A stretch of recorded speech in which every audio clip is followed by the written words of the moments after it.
Hey, yo, hey, this is the TP. Yeah, I'm here out here at the park on this Thanksgiving day, just trying to get some exercise in, get my 3 miles, walk it in. But anyhow, just wanted to talk about a situation or an issue that people don't tend to think about, especially when it comes to divorces, as far as men getting over a divorce and typically, why a man takes a little longer getting over a divorce or why that divorce hits them the hardest. And one of the things that's overlooked in this diagnosis, if you want to call it, with men handling a divorce is, of course, they'll say, well, he's not over the woman yet.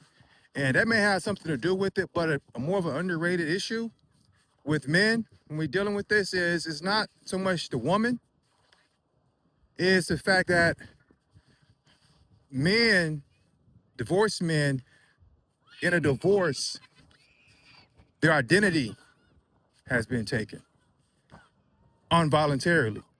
And this is one of the reasons why men actually take a little longer getting over a divorce. Of course, yes, you love your wife or whatever. That's a factor, but not as big of a factor as a man's identity.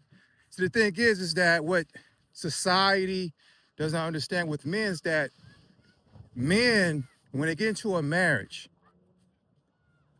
with all the things that are against us, we know that if something happens, the laws aren't fair against us, right? We're on the hook financially.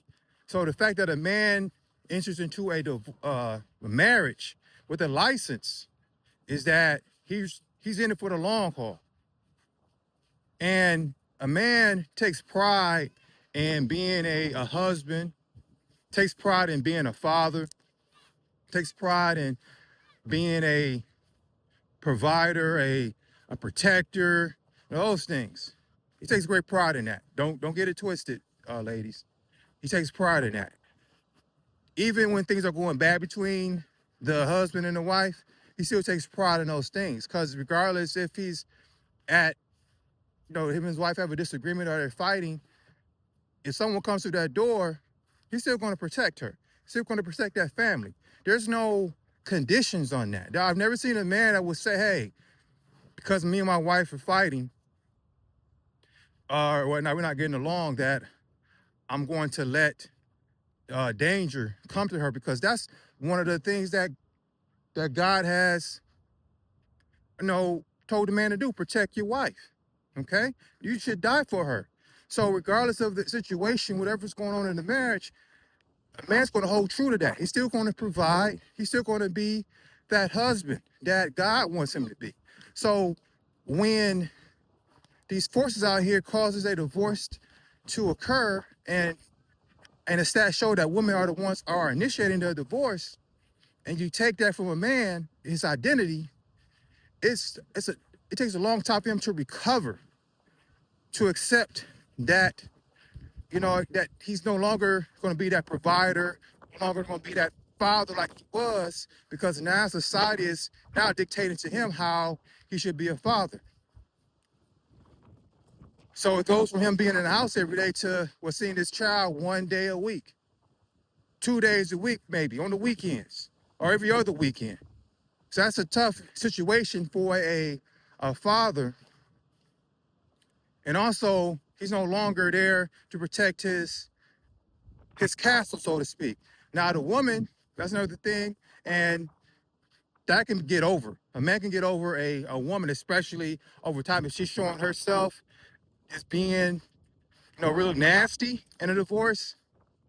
Yes, a man can get over that quicker, much quicker than his identity being taken from him involuntarily. So let's keep that in mind, fellas and women. When you see men who are down over the divorce, and you'll say, well, oh, you sipping, you gotta get over that woman. It's not about the woman.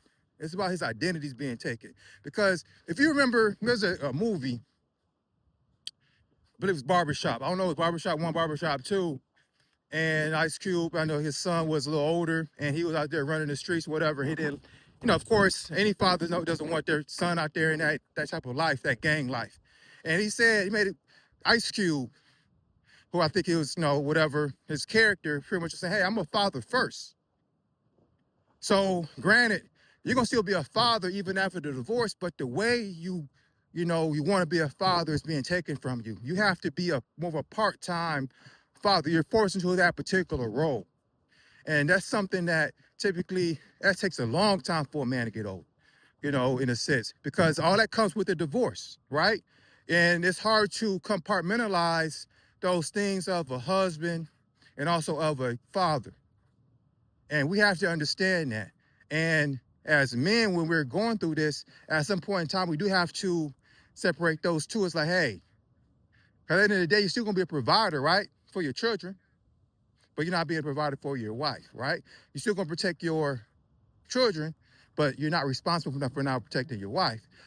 However, we put those things together, and it is soon, the quicker that we start to compartmentalize those two, is that, hey, I may not be a husband anymore, but I'm still going to be a father. And I still have a duty as a father. And I'm going to, regardless of the type of father that I've been pushed into, I'm going to still make the best of the situation. The quicker and better that we're going to get out of the situation, and the better we're going to feel going forward. Because at the end of the day, our children still looking up to us. So regardless of that, we still got to push on, fellas, because the world doesn't care.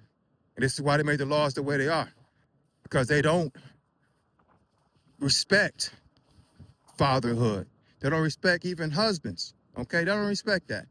So that's the reason. So again, I'm gonna get on with my day. Peace.